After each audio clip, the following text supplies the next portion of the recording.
Welcome to this episode of Chatting with Staxx. I'm your host, Bill Staxx, and today I got Ignacio Esteban.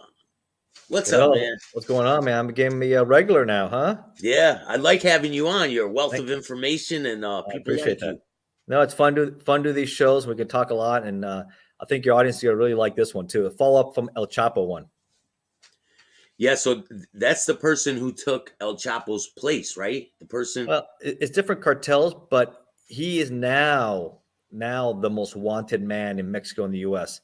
El Chapo, after he escaped the second time, right, with the underground tunnel that we talked about, he had the moped and all that, Yeah. and he did the interview with Sean Penn and Kate del Castillo. His was 5 million in the U.S. This guy Mencho Cervantes is 10 million, $10 How million lo- dollars. how long after El Chapo got caught did all the power struggle start? Like right away, and they started. It was going on probably from like 2014. I mean, he was a fugitive on and off, right, for about 14 years. He got captured again. So it's been going on for at least, I would say, 5 to 8 years. This power struggle in the Jalisco region in Guadalajara is So, where. Give a little background to your audience who this guy is. He was he just like El Chapo. Grew up in poverty. They probably think he's also semi-illiterate. He dropped out of school when he was in fifth grade. So his family got involved in cultivating marijuana, and then he came illegally to the United States in the '80s. He was in San Francisco, and he became a drug dealer. And he got caught in a reverse with the undercover agents for about 5-6 ounces of heroin. Him and his brother, they got popped and a sting, right? So he goes to trial. He pleads guilty that's in the in, U.S. In the U.S. in the San Francisco area, right? Yeah. Yeah.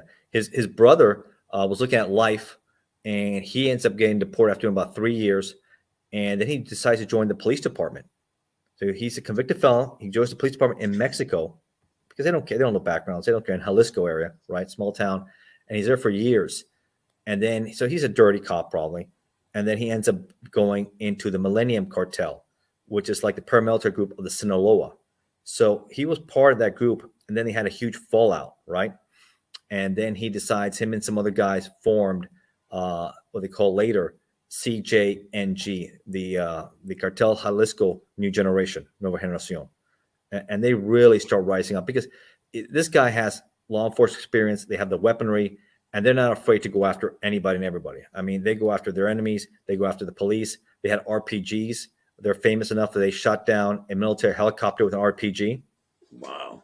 Yeah, they ambushed in 2015. They ambushed police officers in Jalisco area, killing over 15 of them in a nasty ambush. 15 officers. So they're killed. scared to go there, right? The police are like nervous to go in these sections of Mexico.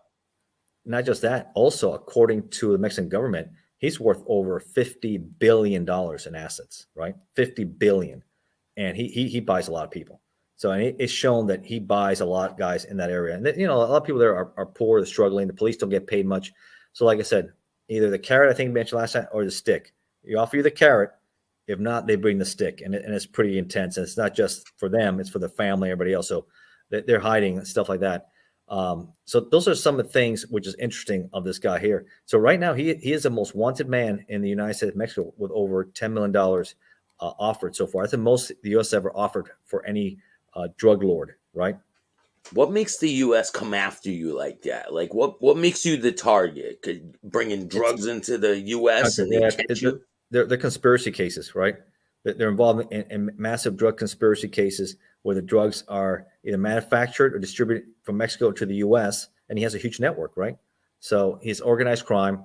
He's involved. So they got large cases. I think he's been indicted out of California, Los Angeles area, right? So they did, unfortunately, Mexico cannot handle their drug lords, right? They keep on either escaping or they can't capture them. So then we have to step up and then we got to capture these guys and go through the trial and keep them in prison. And then we get the costs, unfortunately. Like I said before. Like, do we send people down there to go catch these people? Maybe unofficially, because I know other administrations were cooperative. What everything appears with Lopez Obrador, the current president, he's socialist. He's not very cooperative with the U.S. Some things he is, some things he isn't. There was a general that was indicted, that was arrested in Los Angeles, Cienfuego, and he demanded that, and he was in charge with drug conspiracy and money laundering. He demanded he be returned to Mexico. Because he was probably a major asset for them, you know? Yeah, or you're afraid what he's going to say, right? Yeah. Right? Why would he do that? Because he's probably going to talk about pointing the finger, what's going on over there, and he doesn't want that. So, yeah, we don't have a fair partner in that. So, are we going to capture this guy?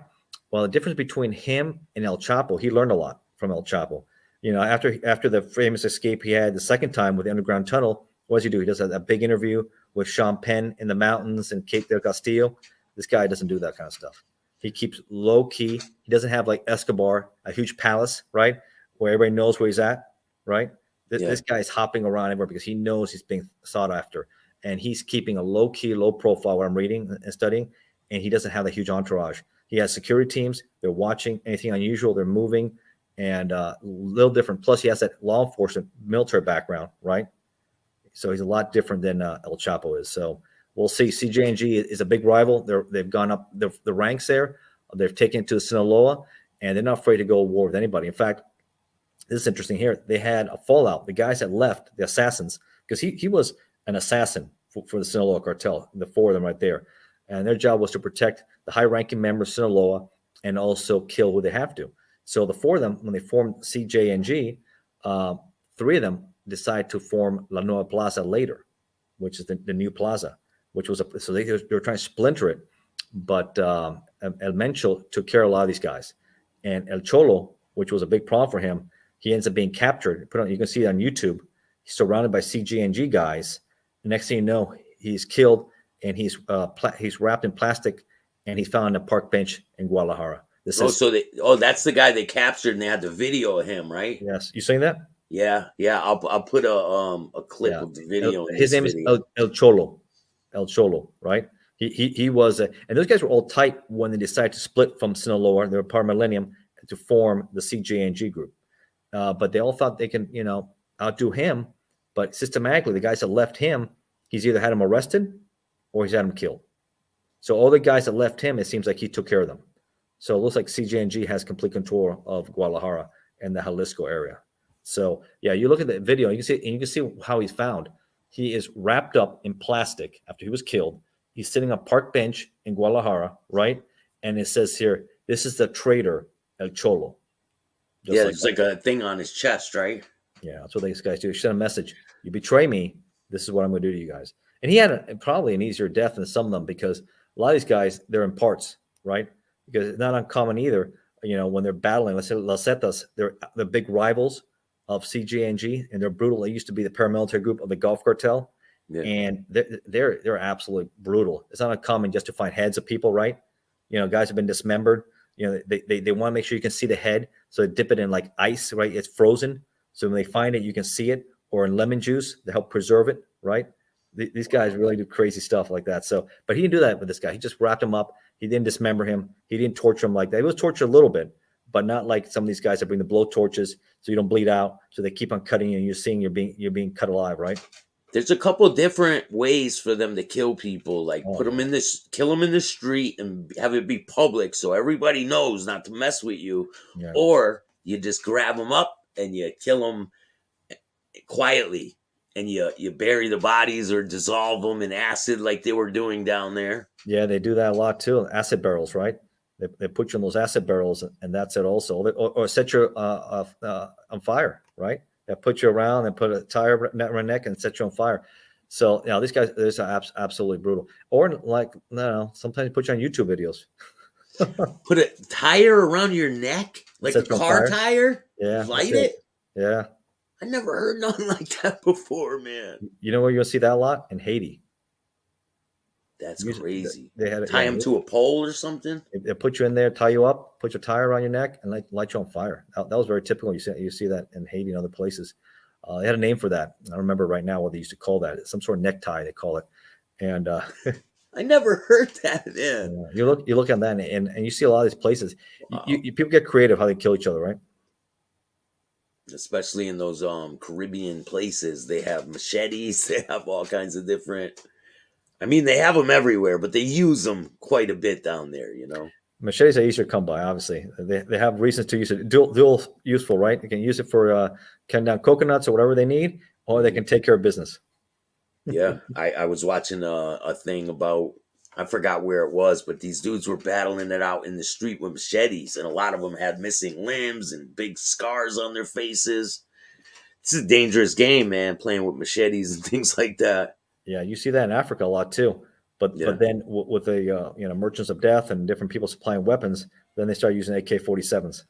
yeah, And and it changes the whole scenario. oh, it does. It does. So I think it's a good book. It's the rise of a narco empire, CJNG, which is the Jalisco New Generation, Nueva Generación. Big problem for the Sinaloa, big time rivalry. The guy has a lot of money. He's been around, and he's not like El Chapo or Escobar, which like to flaunt. Here I Yeah, am. What are you gonna do about it? He's trying to be a little smarter. And it's hard to find people in these regions, especially in the mountains. You can't come up with one like that, especially when you have old tunnels and you know how to escape, you know how to do things. So he's a different cat. So we have to